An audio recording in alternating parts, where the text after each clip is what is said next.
میں کئی دفعہ کہہ چکا ہوں، آخری نقطہ ہے اصل میں، اور وہ یہ ہے کہ دجالیت کسے کہتے ہیں۔ دیکھیے اللہ نے گویا کہ انسان کو یہ دو آنکھیں دی تھیں، دو علم دیے تھے۔ ایک علم پوٹینشلی تو ودیت کر دیا آدم کے اندر، لیکن اس کے حصول کا اپریٹس جو ہے نسل آدم میں رکھ دیا۔ آنکھ سے دیکھو، کان سے سنو، دماغ سے سوچو، چلو۔ دی بال واز سیٹ رولنگ، اب وہ گیند جو ہے وہ لڑکا دی گئی، چلتی جائے چلتی جائے چلتی جائے چلتی جائے۔ ایک علم یہ تھا۔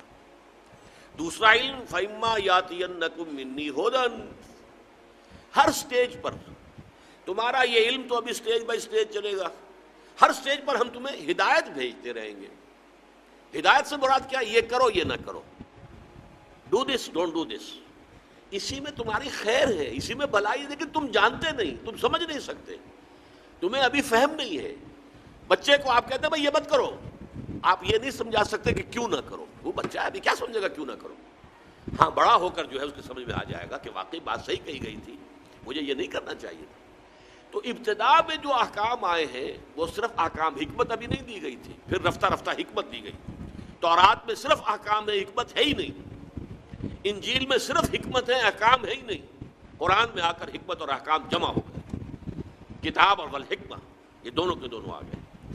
لیکن انسان نے جب ایک آنکھ کر لی بند، یہ ہوا ہے پوسٹ رینائسنس یورپ۔ یورپ میں جو انتہائی تاریکی چھائی ہوئی تھی، نہ سائنس کا علم پڑھنے کی اجازت تھی، نہ فلسفہ کا علم پڑھنے کی اجازت تھی۔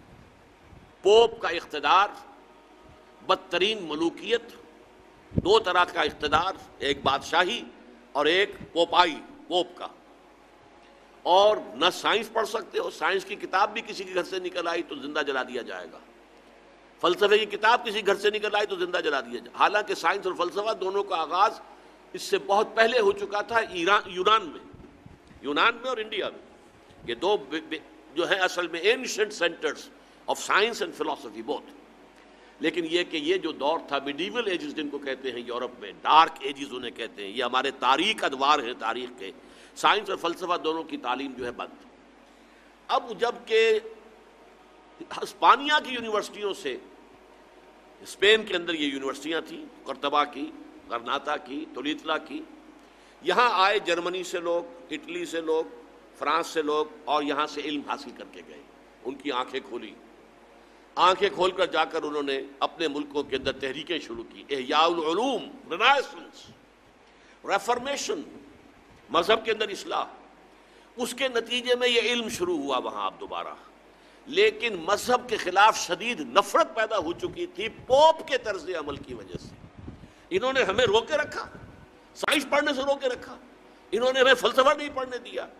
اس کی وجہ سے جو رد عمل تھا دشمنی کا، تو مذہب سے بالکل انہوں نے آنکھ بند کر لی، مذہب کو دفع کرو، صرف سائنس پڑھو۔ اب نتیجہ کیا نکلا؟ ایک آنکھ بند اور ایک آنکھ چوپٹ کھل گئی۔ یہی تو زمانہ ہے کہ جس میں سائنس کی ساری ہی ایکسپلوژن ہوا ہے، زوردار دھماکے ہوئے، کہاں سے کہاں انسان پہنچ گیا۔ اس میں نتیجہ کیا نکلا ہے کہ وہ ایک آنکھ کی جو ہے یافت، وہ تو آسمان سے باتیں کر رہی ہے اور ایک آنکھ بند ہے۔ یہ دجالیت ہے، اس لیے کانا دجال کہلاتا ہے۔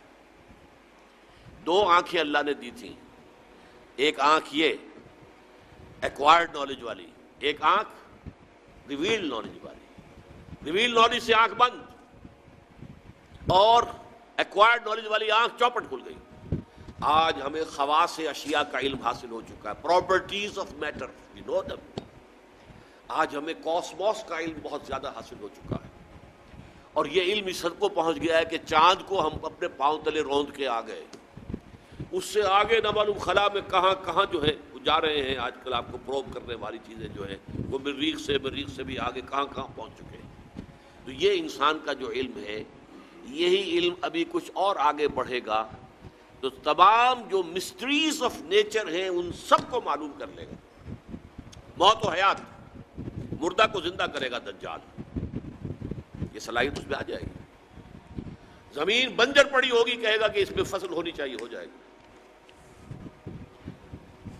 بارش نہیں ہو رہی، حکم دے گا اور بارش ہوگی، فاصلے ختم ہو جائے گا، ہو چکے ہیں۔ virtually. This world has become a global village.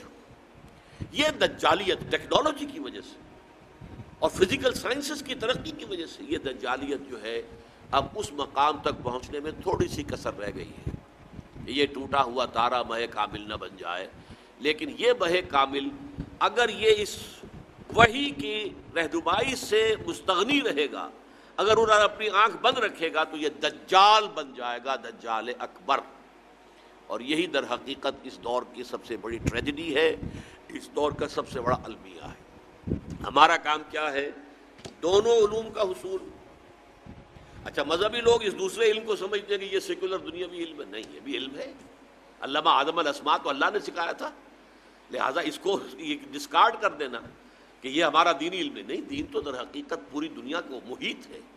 لہذا یہ جو علم ہے اس کو ہم کہتے ہیں، اس کو بڑا پیارا نام دیا ہے ڈاکٹر رفیع الدین مرحوم و مغفور نے، کہ this universe is the work of God and Quran is the word of God. کتنا فرق ہے؟ ورک، ورڈ کے اور ڈی کا فرق ہے. This universe is the work of God, اور اس کی ورکنگ کون چلا رہا ہے؟ اس کو اللہ چلا رہا ہے.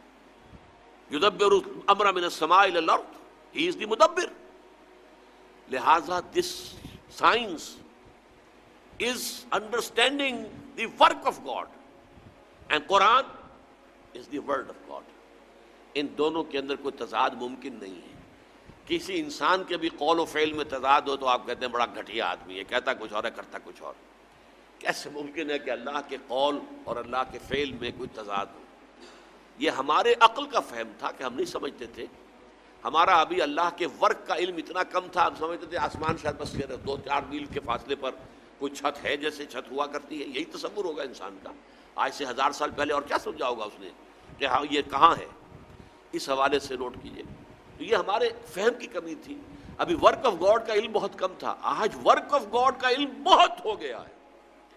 اور تسخیر کائنات جس کو اللہ تعالیٰ پوٹینشلی اول دن سے ہمارے لیے مسخر کر چکا ہے. سخر لکم ما فی السماوات و ما فی الارض جمیعا منہ، تمہارے لیے مسخر کر دیا ہے اللہ نے جو کچھ آسمانوں میں جو کچھ زمین میں، کل کا کل پوٹینشلی تو مسخر کیا ہوا ہے. یہ تو وہ جو پوٹینشل علم دیا گیا تھا علم الاسماء، جیسے اس کی ایکسفولیشن کے اندر وقت لگا ہے، اسی طرح اس تسخیر کائنات کی جو ہے اس کی تکمیل میں وقت لگ رہا ہے. لیکن یہ کہ یہ جب اپنے اس عروج کو پہنچے گی، اور چونکہ اس نے وحی سے اپنا رخ موڑ لیا، وحی کی سورس سے اپنے آپ کو محروم کر لیا، تو اسی کا نام دجالیت ہوگا. اقول قول